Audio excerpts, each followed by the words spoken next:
This is Team 1's project video. Our team knew it would be challenging, but we wanted to make an item that functions.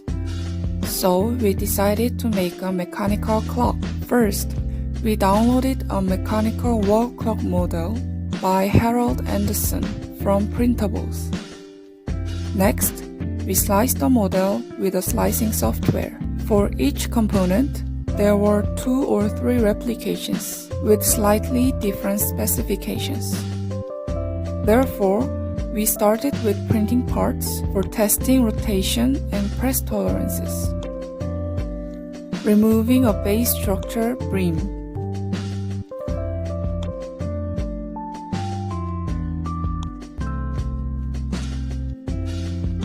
Checking which number fits. The results were number 3 for the gears, number 2 for the nuts,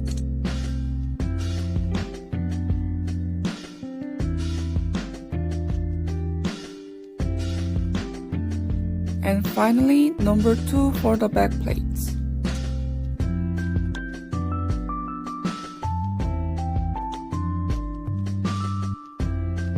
Now that we know what size to print, we began the printing process.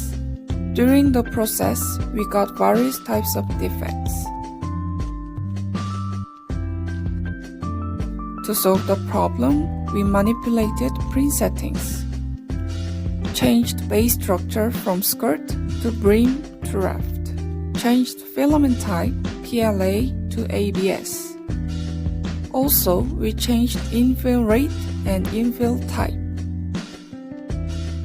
As a result, we were able to print impeccable components. Now, post-processing. 31st of October.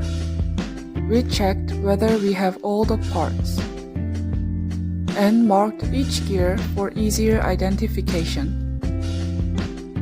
On the same day, we removed the base structure. We detached raft base and brim layers. 3rd of November. We sanded the rough edges with a sandpaper.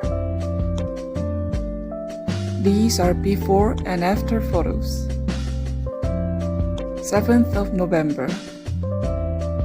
We printed extra parts that are likely to be broken. Then repeated the process, removing the base structure and sanding.